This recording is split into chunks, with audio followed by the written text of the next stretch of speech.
자, 이제 77번, 78번도 좀 보겠습니다. 지대로는 원래 꼭 출제됐으면 좋겠습니다. 네? 조금 더 이해가 됐습니까? 빈말이라도 해야 됩니다, 이때는. 지금 10분 이상을 이렇게 지대에 대해서 설명을 드렸는데, 자, 이제 77번은 그 위치 지대를 계산 문제로 출제한 겁니다. 이것도 이제 조금 됐어요, 출제된 지가. 요거는 기출 문제 출제된 거를 이제 숫자를 바꾸는 건데요. 위치 지대를 아까 계산할 때 어떻게 한다 그랬죠? 생산물 가치에서 생산비를 빼고 수송비도 빼죠.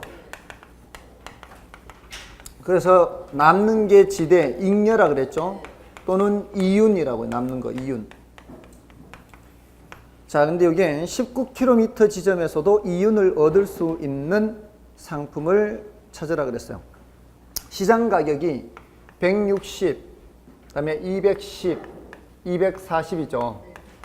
자, 여기서 생산비가 60, 100, 130이죠. 자, 이걸 빼는 거고. 그다음에 수송비를 빼야 되는데 수송비가 565로 되어 있나요? 565인데 19km 지점에서도 이윤을 얻어야 되니까 수송비는 킬로미터당이잖아요. 그럼 여기 뭘 곱해야 되는 거예요? 거리만 곱하면 되는 거죠. 맞잖아요? 생산비 빼고 수송비 빼고. 자, 그럼 여기서 5 곱하기 19는 95죠. 20을 하면 100인데 20에서 하나 모자라니까 95죠. 그러면 총 여기서 이제 100에서 또 95를 빼야 되니까 5가 남죠. 이거 먼저 빼면 100이잖아요. 100에서 95 빼니까. 이건 110이 되고 여기는 20이면 120이잖아요. 120에서 6이 하나 모자라니까 114죠. 모자라죠. 110인데 114니까 4만큼 모자라는 거고요. 자, 여기서도 110인데 여기는 95잖아요. 그럼 여기가 15가 되죠. 아니면 말고요. 5, 여긴 15, 두 개 남죠. 그러면 쌀과 사과가 이윤이 있습니다. 자, 됐고요. 다음에 생산 요소의 대체성과 도시 지대와의 관계를 설명은 좀 틀린 것은, 자, 1번에 생산 요소의 대체성이라고 하는 것은 어떤 생산 요소를 다른 생산 요소로 얼마나 바꾸기 쉽냐 어렵냐 하는 거예요. 생산 요소 하면은 뭘 말하는 거예요? 노자토를 말하는 노자토. 노자토. 이렇게 요걸 생산 요소라 그래요. 자, 우리가 사는 사회는 자본주의 사회죠. 자본주의 사회에서는 뭐가 대빵이에요? 자본이 대빵이에요. 자본이 축적이 되면은 노동을 대체하거나 자본이 축적이 되면은 토지를 대체하거나 이렇게 돼요. 그러니까 여러분들도 지금 젊을 때 많이 벌려고 하는 이유가 뭐예요? 자본을 축적을 해서 돈을 벌어 오게 하려는 거 아니에요? 맞습니다. 내가 노동을 하지 않고. 맞잖아요. 이게요, 사실은 자본이 축적된다는 게 꼭 돈이 이렇게 모여야만 되는 게 아니라 옛날에도 자본은 축적이 됐어요. 예를 들어 원시 사회에서 하루 8시간을 낚시를 해가지고 낚시를 해야만 먹고 사는 이제 어부가 있다면 하루 8시간씩 낚시를 하고 그날 먹고 살고 한두 시간씩 짬짬이 시간을 내서 그물을 만들기 시작합니다. 하루에 한두 시간씩. 이렇게 해서 1년간 해서 드디어 그물이 완성이 됐습니다. 그물이 완성되고부터는 한 더 시간만 일하면 먹고 사는 거죠. 뭐예요? 자본이 축적이 되니까 노동을 대체한 거죠. 노동을 대체한다는 것은 기계나 기구 이런 걸로 대체하는 거예요. 기계, 기구 이런 것들로 노동을 대체하는 거예요. 자본이 축적이 되면은 이걸 대체하는 거죠. 근데 우리는 이쪽을 주로 얘기한단 말이에요. 토지 쪽으로. 우리는 자본이 축적이 되면 토지를 대체한다는 것은 위로 고층화되는 거예요. 고층화. 토지를 상대적으로 덜 쓰는 거예요. 똑같은 넓이의 토지라 해도 자본이 축적이 되면은 위로 올라가게 되면은 상대적으로 토지는 덜 사용하게 되는 거죠. 맞나요? 자, 그래서 노동에 대한 자본의 대체성. 토지에 대한 자본의 대체성 이렇게 표현을 해요. 표현을 할 때 노동에 대한 자본의 대체성이 높다 그러면은 기계화가 잘 되고 잘 이루어진다 이런 거고, 노동에 대한 자본의 대체성이 낮다 그러면은 기계화가 잘 안 된다 이런 거죠. 그러니까 이게 업종에 따라 좀 다르다는 거죠. 어떤 거는 이제 기계화가 잘 되는 게 있고, 그런 거는 노동에 대한 자본의 대체성이 높은 거고, 그게 안 되는 거는 노동에 대한 자본의 대체성이 낮은 거. 고민형 눈 붙이는 거는 기계화가 잘 안 돼요. 그는 꼭 동네 아줌마들이 와가지고 이렇게 동네 풀어가지고 이렇게 눈 붙이게 하죠. 아무튼 그런 거고, 토지에 대한 자본의 대체성도 마찬가지예요. 토지에 대한 자본의 대체성이 높은 거는 그는 고층화 될 수 있는 거. 상업은, 3차 산업은 이게 토지에 대한 자본의 대체성이 높죠. 근데 이쪽으로 가면 갈수록 낮죠. 1층은 논, 2층은 밭, 이게 안 되죠. 1차 산업은 그게 안 돼요. 2차 산업은 그나마 아파트형 공장 있죠. 2차 산업 아파트형 공장, 이게 위로 어느 정도는 되잖아요. 3차는 훨씬 더 높이 올라가는 거죠. 됐나요? 자, 그래서 1번에 보시면 생산 요소의 대체성은 기업이나 산업의 종류에 따라 달라지지는 않지만 생산 요소의 상대적 가격에 의해서 달라진다. 양쪽 다 달라지는 거예요. 산업의 종류에 따라 3차 산업으로 갈수록 더 높잖아요. 생산 요소의 상대적 가격에 의해서도 달라집니다. 예를 들어 생산 요소가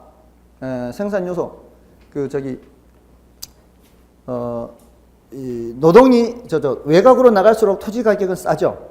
그러면 외곽으로 갈수록 토지를 상대적으로 많이 써요. 싼 토지를 많이 쓰고, 도심으로 올수록 토지 가격이 비싸죠. 토지를 상대적으로 덜 쓰죠. 그건 위로 많이 자본을 많이 쓰니까 위로 올라가는 거죠. 다음에 2번은 우리 시험에 출제는 됐어요. 근데 어려운 지문이에요. 일정량의 재화를 생산하기 위한 토지와 자본의 대체 관계는 우하향하는 지수곡선으로 나타난다. 이거는 일정량의 재화를 생산하는 곡선은 등량곡선이라고 표현을 하는데요. 등량곡선. 이게 우하향하는 지수라 그래요. 우하향하는 지수곡선. 지수곡선이 이런 형태로 생겼어요. 자, 근데 자, 여기가 똑같은 양이에요. 똑같은 쌀 10마를 생산해요.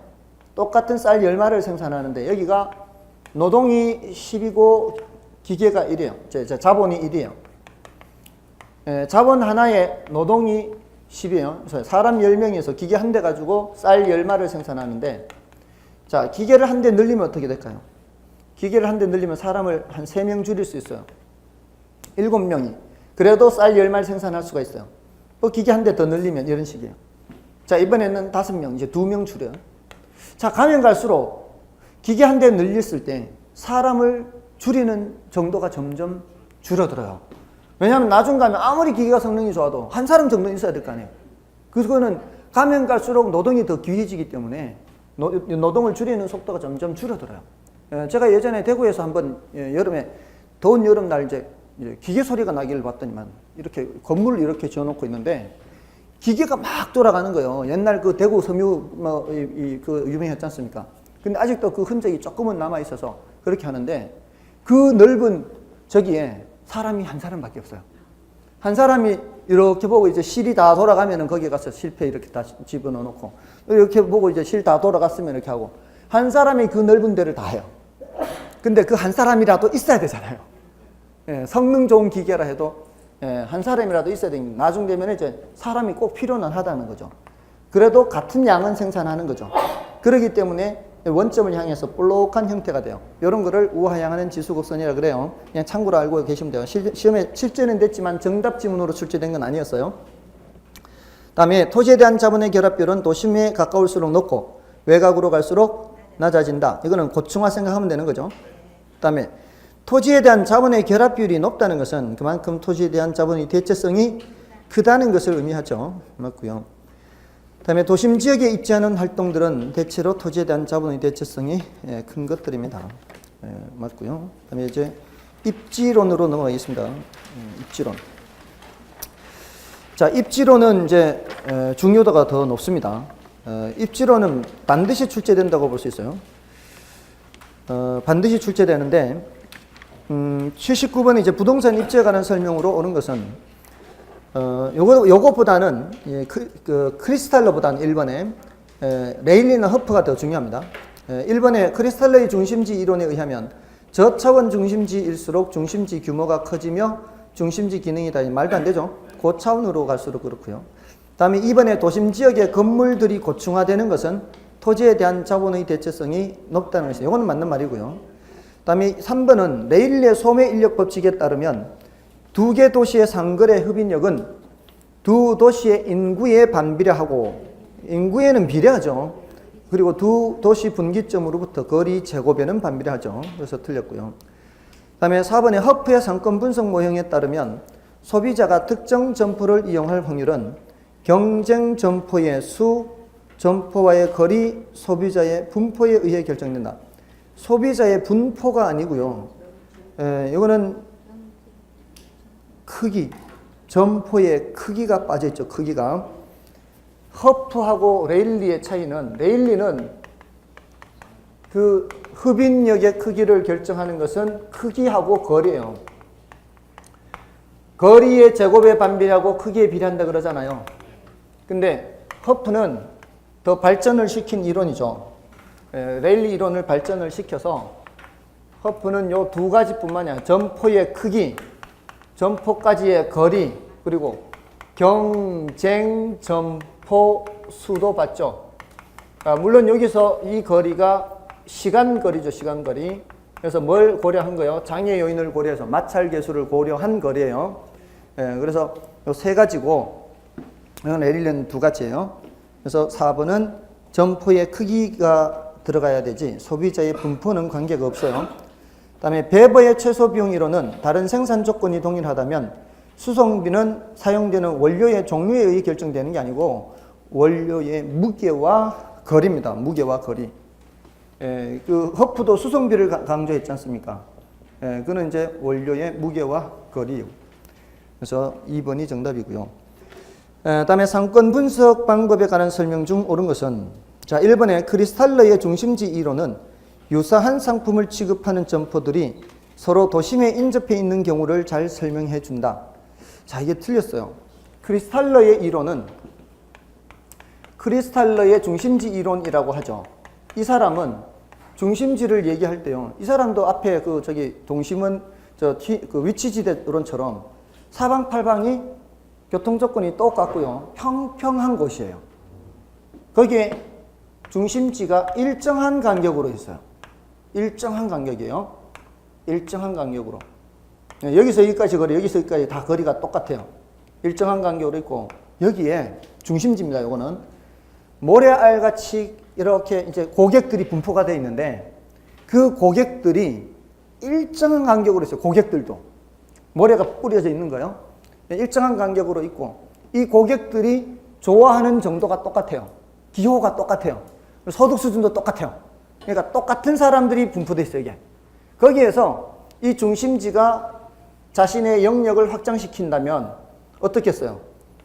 동그랗게 이렇게 확장되겠죠. 그 상권을 넓혀가는 거죠.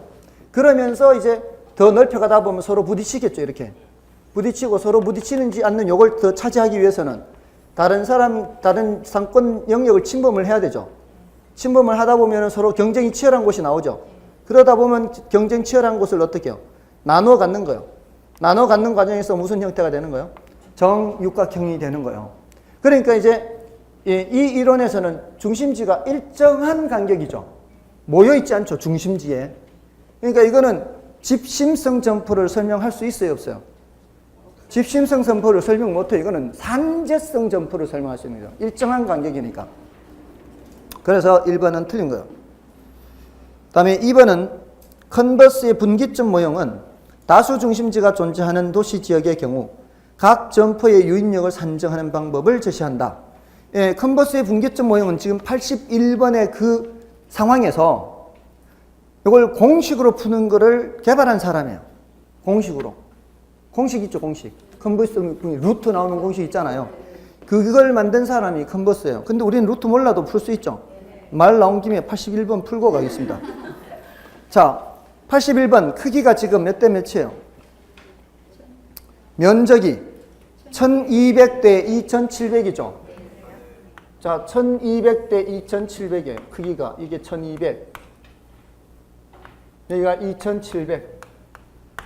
자, 크기 비가 몇 대 몇이에요? 크기가 4대 9죠. 4대 9. 자, 이걸 이제 일단 동그라미를 없애고 12대 27은 둘 다 3의 배수잖아요. 3, 4, 12, 3, 9, 27 이렇게. 됐나요? 그러면 4대 9면은 거리를 제곱해서 4대 9가 되도록 거리가 몇 대 몇인지를 찾는 거예요. 우리는 이걸 찾아야 돼요. 제곱해서 4가 되는 거리는 2고 제곱해서 9가 되는 숫자는 3이죠. 그럼 거리는 몇 대 몇이란 얘기예요? 2대 3이에요. 그럼 총 몇 등분을 해서? 5등분을 하는 거죠. 이게 거리가 몇 킬로예요? 10킬로인가요? 10킬로면은 이 10킬로를 몇 등분? 5등분을 하면은 한 칸은 2킬로가 되죠. 그러니까 한 칸은 2킬로인데 그 중에 두 칸을 왼쪽에 놓고 세 칸을 오른쪽에 놓고 이렇게 하라는 얘기죠. 그러니까 A로부터 4km 지점이다. 이렇게 할 수 있죠. 이게 몇 대 몇인 걸 찾기 어렵다. 그러면 이렇게 쓰면 되죠. 이렇게 1 플러스 루트. 자, 이렇게 해서 여기 전체 거리, 여기 A 크기, 여기 B 크기 이렇게 하면 돼요. 이렇게 하면은 뭐가 나와요? 여기 4km 나옵니다. 네, 이렇게 하시려면 이렇게 하시고 공식 외우려면 외우고 이렇게 하려면 이렇게 몇 대 몇으로 하려면 몇 대 몇으로 하고 뭐가 더 쉬울 것 같아요? 둘 다 싫으면 패스하고 둘 다 싫으면 패스하고요. 자, 요 공식을 만든 사람이 누구라고요? 요 공식을 만든 사람이 컨버스예요. 컨버스. 다음에 중력 모형은 자, 중력 모형에 들어가는 건 뭔가 하면은 레일리, 컨버스, 허프 요 세 사람은 다 뭐예요? 중력 모형이요. 뉴턴의 만유 인력 법칙을 변형한 거예요. 자, 그래서 만유 인력 법칙이라는 거면 우주 전체가 안에 이렇게 밀고 당기는 거죠. 밀고 당긴다는 게 뭐예요? 상호작용입니다. 상호작용. 그러니까 중력 모형은 뭐를 중시했고 상호작용을 중시했고 여기 크리스탈 내의 중심지 이론은 중심지가 어떻게 형성되는 과정을 봤죠. 이상적인 형태는 정육각형 이렇게 되는 형성 과정을 봤잖아요. 크리스탈러는 형성 과정을 중시한 거고 이런 중력 모형은 상호작용을 중시한 거고. 됐나요? 네, 그래서 틀렸고요. 다음에 4번의 CST 기법은 상권의 규모뿐만 아니라 고객의 특성 파악 및 판매 촉진 전략 수립에 도움이 될 수 있다. 이거 한번 말씀드린 적이 있을 건데요. 일단 허프는 보시면 5번에 허프의 확률 모형으로 한 지역에서 각 상점의 시장 점유율을 추산하는 것은 곤란하다가 아니라 추산할 수가 있습니다. 허프의 확률 모형에서도 이런 점프들이 있으면 이쪽으로 갈 확률들 계산할 수 있죠. 이거 다 이제 거리의 제곱의 반비라고 크기에 비례한다 이렇게 해서 이게 당기는 힘이 50이다, 이 당기는 힘이 30이다, 20이다 하면은 전체 100% 중에 50%, 30%, 20% 이렇게 할 수 있습니다. 근데 CST 기법은 뭐예요? 고객 분포 기법이라 그랬죠. 고객 분포 기법은 어떤 중심지를 기준으로 해서 격자를 긋는다 그래서 일정한 간격으로 격자를 긋고요. 이렇게 격자를 그으면 이제 그러고 나서 이제 고객 조사한다 그랬죠. 고객 조사를 해서 이 고객이 위치하는 데를 점을 찍는다 그랬어요. 점. 그래서 커스터머 스팟 그 CST가 C가 커스터머 고객이고 S가 스팟이에요. 점 찍기예요. 점 찍기. 고객 점 찍기. 고객의 위치를 점 찍는 거예요. 그 다음에 테크닉 기법. 고객 점 찍기 기법. 이렇게 해서 고객이 위치하는 곳에 있는 요 이제 가까이 중심지에서 가까이에 있는 고객들이 여기 와서 구매한 그 크기를 합산을 해요. 고객 조사를 해야 되겠죠. 이 고객 조사를 통해서 이걸 합산을 다 해서 이 점포 매출의 60%까지를 1차 상권, 90%까지를 2차 상권, 이런 식으로 상권의 크기를 획정하는 거예요. 그러면서 이제 고객 조사를 통해서 어떤 고객이 무엇을 많이 구매를 하는지를 살펴보는 거예요. 그러니까 요즘은 다 쉽게 파악이 된다 그랬죠. 요즘은 이제 고객들이 포인트 카드 넣는 순간 이 사람이 뭐를 얼마만큼 샀는지를 다 알 수 있다 그랬죠. 그래서 그 고객마다 이게 구매하는 패턴이 있다면 판촉 활동을 할 때도 무슨 뭐 가전제품 판촉 활동한다면 그 사람한테만 따로 DM 발송을 한다거나 이렇게 이용을 할 수가 있죠. 이렇게 이제 조사하는 거를 CST 기법이라 그래요. 그래서 CST 기법을 하면 상권의 규모뿐만 아니라 고객의 특성 파악 및 판매 촉진 전략 수립에 도움이 될 수 있어요. 자, 이것도 시험에 출제됐던 지문인데 그때도 이거는 정답 지문으로 나온 것은 아니에요. 여기서는 정답 지문이지만 다음에 82번, 지금 81번 형태가 이제 경계를 묻는 문제고요. 82번 형태가 훨씬 많이 출제가 됐어요. 근데 요 82번은 원래 감정평가사 시험이에요. 원래 감정평가사 시험이에요. 자, 여기서 C도시 인근에 A 할인점과 B 할인점이 있다. 허프의 상권 분석 모형을 적용할 경우 A 할인점의 이용객 수는 C도시 인구의 몇 %인가 했죠. 자, 여기서 조심해야 되는 게 그 마찰 계수는 이고 C도시 인구 중 50%가 A 할인점이나 B 할인점을 이용한다는 사실입니다. 자, 그걸 조심해야 돼요. 그러니까 여기서 묻는 거는 C도시 인구의 몇 프로잖아요. 그러니까 C도시 인구 중에서 50%밖에 A나 B에 이용하잖아요. 그러니까 그 50% 중에서 또 계산을 해야 된다는 거 조심해야 되는 거예요. 됐나요? 그러니까 이런 경우에는 100% 다가, C도시 인구 100% 다가 이용한다고 쳤을 때의 인구의 반으로 줄여버리면 되죠. 그렇게 하면 돼요. 그러니까 지금 이 경우는 이제 요 컨버스의 분기점 모형과의 차이점이 여기는 경계를 묻는 거잖아요. 여기서는 크기와 거리를 다 알려줬죠. 크기와 거리를 다 알려줬으면 A가 당기는 힘, B가 당기는 힘을 계산할 수 있죠. 이럴 때는 그렇게 푸는 거예요. A가 당기는 힘 계산하고 B가 당기는 힘 계산하는 거예요. 그럼 A가 당기는 힘은 2의 제곱분의 4분의 2000이죠. 맞나요? 그럼 얼마요? 500이죠. B가 당기는 힘은 64분의 8000인가요? 8 한 번으로 나누면 8분의 1000이죠. 1000을 또 8로 나누면 125죠. 맞나요? 그럼 125와 500은 몇 대 몇인지 빨리 찾으면 되잖아요. 5의 배수니까 25대 5로 나누면 100이죠.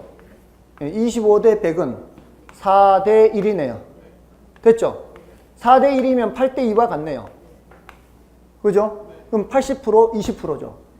80% 20%. 그러니까 C도시 인구가 전부 다 A나 B 할인점을 이용하면은 80%는 A로 가고 20%는 B로 가는데 C도시 인구 전부가 할인점을 이용하는 게 아니라 반만 이용하니까 40%, 10% 이렇게 돼야 되겠죠. 그래서 A 할인점을 이용하는 인구는 C도시 인구의 40%다 이렇게 되는 거예요. 됐나요? 네, 그렇게 풀면 돼요. 자, 다음에 83번은 자, 이게 공장부지 공업 입지론이죠. 공장부지 입지 요인에 대한 설명 중 틀린 것은 중요도가 뭐가 더 높을까요? 81번, 82번 중에 중요도가 82번이 더 높은데 81번도 나온 지가 꽤 됐어요. 둘 다 중요하다는 얘기죠. 근데 그 이론 자체로는 이론으로서는 이제 그 허프나 레일리 이론이 중요한 거예요. 요거는 거의 뭐 출제된다고 봐야 되고요. 그다음에 83번의 공장 부지 요거는 조금은 중요도가 좀 낮아요. 한 10분의 3 이내이기 때문에 10분의 2나 뭐 요 10분의 3 이내입니다. 공업 입지로는 틀린 걸 찾는데 1번의 운송비 관점에서 보편 원료를 많이 사용하는 공장은 요거는 보편 원료는 물이 대표적이죠. 물을 많이 사용하면은 이거는 시장 근처에 공장이 있어야 되죠. 그래서 원료 지향형 있죠. 바로 1번이 틀렸고요. 다음에 2번의 수송비 관점에서 본다면 원료와 제품의 수송비 합인 총 운송비가 최소인 곳이 최적 입지점이 된다. 맞죠?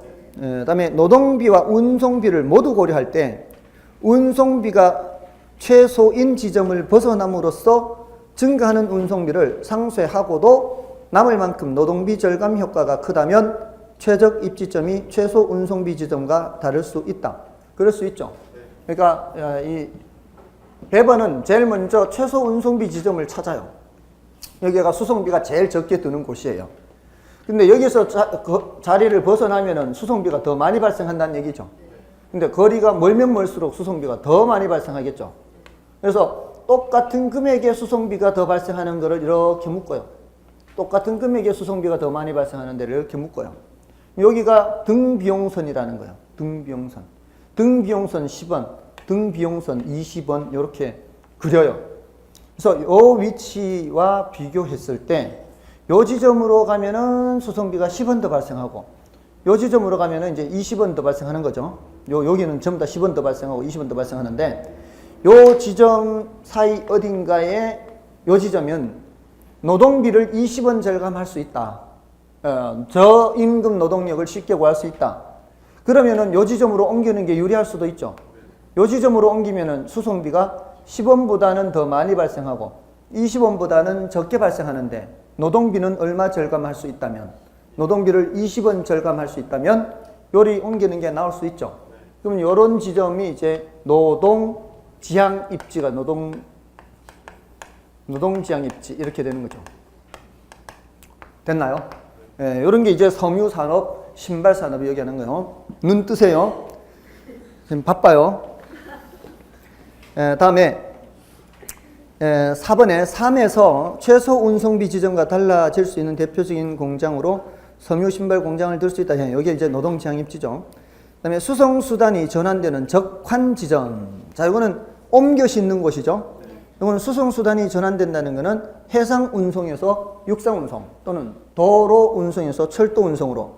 자, 이럴 때는 그 적환 지점, 기차역을 많이 말씀드렸고요. 항구도 말씀드렸어요. 기차역이나 항구 같은 곳은 공장이 자리 잡기에 좋은 곳이에요. 그래서 수송비 절감 이익이 크므로 공장 입주로 유리하고요. 됐죠? 다음에 부동산 마케팅입니다. 마케팅은 자 이게 원래 여기 마케팅이 출제가 감정평가사 시험에서도 출제가 됐는데 이렇게 출제됐다고요. 감정평가사 시험에서도 우리 시험에서도 마찬가지고요. 그러니까 시고관 마케팅에서는 시고관이 주로 출제되지 않습니까? 시장 점유 마케팅 전략, 고객 점유 마케팅 전략, 관계 마케팅 전략인데 시장 점유 마케팅 전략은 다시 STP로 나누어지죠. 4P 믹스 하고요. 그건 다시 STP 4P 믹스. 지금까지 우리 시험의 대체적인 그 출제 경향은 시장 점유 마케팅 전략이라고 해놓고 쓰기는 고객 점유 마케팅 내용을 쓰면 틀린 지문이 되죠. 또는 고객 점유 마케팅이라고 해놓고 관계 마케팅 내용을 쓰면 틀리잖아요. 이번에 감정평가사 시험에서는 포지셔닝, 차별화인데 포지셔닝이라고 써놓고 이걸 이제 내용을 이걸 써버리는 거죠. 그렇게 그 뜻을 구별을 할 수 있어야 돼요. 그러니까 시장을 세분하는 거 S, 타겟을 정하는 거, 표적시장 정하는 거 T, 그다음에 차별화하는 거 포지셔닝. 이걸 이제 구별할 수 있도록 해야 됩니다. 그래서 1번에 시장 차별화란 부동산 상품의 소비자를 유사한 특성의 소집단으로 구분하는 거. 소비자를 인구 경제학적 특성이라 그러죠. 보통 인구 경제학적 특성에 따라 소비자를 유사한 특성의 소집단으로 구분하는 것 뭐예요? 세분화입니다. 세분화. 1번 틀렸고요. 다음에 부동산 마케팅은 부동산 시장이 구매자 주도 시장에서 공급자 주도 시장으로 전환됨에 따라 더욱 중요하게 되었다. 이것도 바뀌어 있죠. 다음에 3번 부동산 마케팅은 부동산에 대한 소비자 및 고객의 태도와 행동을 형성, 유지, 변경하게 만드는 제반 활동이다. 맞죠? 예, 이 부동산 마케팅이라고 하는 것은 고객들이 우리 기업에 대해서 어떤 인식을 갖고 있는지에 따라 부정적인 인식을 갖고 있으면은 긍정적인 인식으로 되게끔 변경시켜야 되고요. 충성 고객들은 그냥 그대로 유지될 수 있게끔 그대로 전략을 세워야 될 것이고요. 이런 전반적인 활동을 모두 다 마케팅이라고 합니다. 그래서 3번은 맞고요. 그 다음에 4번은 부동산 마케팅을 수행하기 위한 주요 수단으로 제품 차별화 유통 가격. 차별화는 거기 들어가는 자리가 아니죠. 지금 그 프로모션이 들어가죠. 프로모션. 그래서 틀렸고요. 그 다음에 생산자와 소비자 간의 장기적 지속적 관계 유지를 추구하는 것은 관계 마케팅 전략이죠. 이런 식으로 이렇게 묻는다 이 말입니다. 해서 틀렸습니다. 자, 다음은 이제 85번이죠. 자, 여기서는 이제 감정평가가 들어갑니다. 감정평가. 감정평가는 앞부분은 어렵지 않고요. 대체로 뒷부분은 좀 어려운 편인데요. 앞부분 중에서도 지금 최근 몇 년간 앞부분에서 별로 출제가 안 됐어요. 그 앞부분이라는 것이 지역 분석, 개별 분석까지예요. 3방식 앞부분. 그러니까 지역 분석, 개별 분석하고요. 가격 재원칙은 올해 꼭 체크를 해둬야 돼요. 지역 분석, 개별 분석이 최근 몇 년간 계속 출제가 안 됐어요. 그리고 가격 재원칙도 출제 비중이 지금 많이 떨어진 상태예요. 그러니까 비중이 떨어졌다는 건 이제 출제될 때도 됐다는 얘기죠. 4, 5년 전에는 거의 해마다 출제됐어요. 근데 이게 지금 최근 몇 년 동안 좀 뜨문뜨문 출제되고 있다는 얘기는 조금 더 언급이 될 수 있거든요. 그 중요도 자체가 떨어진 건 아니거든요. 중요도 자체는 지역 분석, 개별 분석이나 가격 재원칙이 낮은 게 아니에요. 그래서 그거를 좀 더 체크를 해 주시고요. 다음에 그 앞부분에서 감정평가 분류 있지 않습니까? 현조, 기소, 일구부 하는 거. 그거 용어 정도는 알아두셔야죠. 단어 뜻 구별하는 정도는 해둬야 되는 거고요. 다음에 가치와 가격 구별하는 건 분량이 많지 않지 않습니까? 가치와 가격 구별하는 건 그 분량이 많지 않으니까 그렇게 간단한 정도는 이제 정리를 해 두셔야 됩니다. 그래서 85번은 이제 용어에 대한 건데요. 1번의 현황평가란 부동산의 상태, 구조, 제한 물건 등이 현 상태대로 유지 이용될 것이라는 전제 하에 행하는 평가. 요거는 맞는 말이죠. 그 상태대로 평가하는 거니까. 다음에 조건부 평가란 부동산 가격의 증감 요인이 되는 새로운 상황의 발생을 상정하여 상상하는 거죠. 그리하여 그 조건이 성취되는 경우를 전제로 부동산을 평가하는 것을 말한다. 이거 맞고요. 그다음에 일괄평가란 두 개 이상의 물건이 일체로 거래고, 일체로 거래 여기 키워드죠. 그리고 대상 물건 상호 간 불가분의 관계에 있는 경우에 일괄하여 평가하는 것을 말한다. 맞고요. 그다음에 법정평가란 법에 정한 대로 한다 이 뜻이죠. 법에 정한 대로 하는 평가로서 공공용지 수용시 평가, 과세평가 등이 있다. 맞고요. 다음에 구분평가. 자, 구분평가, 부분평가 할 때 부분만 하는 거냐, 전부 다를 하는데 가치를 달리해서 각각 하느냐, 요거 보시라 그랬죠. 근데 일체로 이용하고 있는 물건의 일부만을 평가한다 돼 있잖아요. 뭐예요? 부분평가죠. 5번이 틀렸습니다. 다음에 86번은 시장가치란 감정평가 대상이 되는 물건이 통상적인 시장에서, 자, 통상적인 시장 밑줄 그라 그랬죠. 그 다음에 충분한 기간 거래를 위하여 충분한 기간 하고요. 정통한 당사자 사이에 신중하고 자발적인 거래, 이렇게 하라 그랬죠. 자, 그런 거래가 있을 경우 성립될 가능성이 가장 높다고 인정되는 대상 물건의 가액, 맞죠? 시장 가치는 그렇게 얘기하고요. 그 감정 평가를 할 때는 시장 가치로 평가하는 게 원칙입니다. 예외적으로 이제 시장 가치 외의 가치로 평가를 하는 겁니다.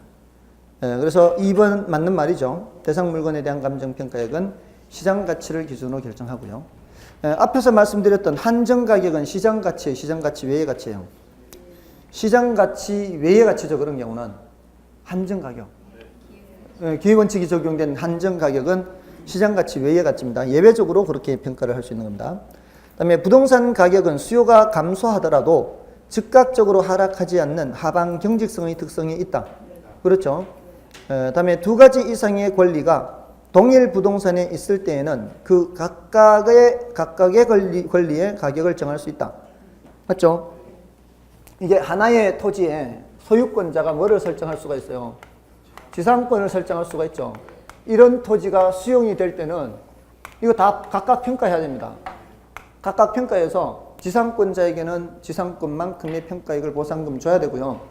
소유권자에게는 나지 상태의 소유권에다가 지상권 평가액만큼을 빼서 보상금 줘야 되겠죠. 그렇잖아요. 그래야만 제대로 보상이 되는 거죠. 그래서 각각을 일단은 평가를 해야 됩니다. 하나의 물건에 여러 개의 권리가 있을 때. 다음에 부동산 감정 평가에서 부동산의 기준 시점은 감정평가 의뢰일을 원칙으로 한다. 이게 틀렸죠? 가격 조사 완료일입니다. 자, 근데 표준지 공시지가, 개별 공시지가 얘네들은 기준 시점이 언제예요?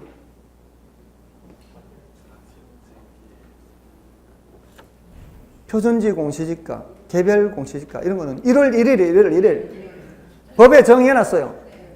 그러니까 법에 정해놓은 경우도 있고 그렇게 원칙으로는 언제지만 가격조사 완료일이지만 그런 경우에는 법에 정해놨습니다. 언제라고요? 1월 1일. 그걸 공시기준일이라고 그래요. 공시기준일. 공시기준일이 표준지 공시지가, 개별 공시지가 이런 부동산 가격 공시제도에서는 1월 1일입니다. 조금만 더 정신 차리면 돼요. 조금만 더 정신 차리면 되니까 조금만 참으십시오. 자, 87번. 다음은 부동산의 가치와 가격에 대한 설명이다. 옳지 않은 것은? 자, 1번에 부동산의 가치는 화폐를 매개로 하여 가격으로 표시된다. 맞죠? 다음에 부동산의 내구성 또는 영속성으로 인해 부동산 가격은 장래에 기대되는 편익의 현재 가치라고 정의하기도 한다. 이게 내구재의 경우에는 이런 식으로 가치를 정의하기도 합니다. 다음에 가치란 주관적, 추상적 개념이라 할 수 있으나 가격은 객관적, 구체적 개념이라 할 수 있다. 맞죠? 이 가치는 좀 추상적인 반면에 가격은 구체적이고요. 또 가치는 좀 가치는 주관적인 반면에 가격은 객관적, 가치는 추상적인 반면에 가격은 구체적 이렇게 할 수 있죠. 그다음에 그 가치와 가격은 단기적으로 일치할 수 있으나 장기적으로 괴리된다. 이게 틀렸죠? 이게 반대로 되어 있습니다. 이게 이 부분은 앞에서 우리 과장국수 비비자 했죠. 과장국수 비비자에서 수급 조절 곤란으로 인해서 단기적으로 가격이 왜곡된다라고 했죠. 그 왜곡되는 것과 관련되는 거예요. 단기적으로 가격이 왜곡된다. 이게 단기적으로 가격이 괴리된다. 이거하고 같은 맥락입니다.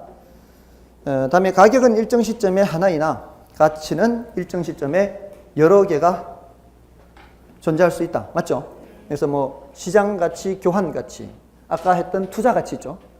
투자가치, 시장가치 이렇게 다르지 않습니까? 또는 사용가치라는 것도 있죠. 이런 사용가치, 투자가치는 주관적 가치고 시장가치, 교환가치는 객관적 가치고 시장가치, 교환가치 이런 거는 객관적 가치고 투자가치, 사용가치 이런 것들은 주관적 가치 이렇게. 다음에 88번. 자, 요거 좀 쉬고 하겠습니다.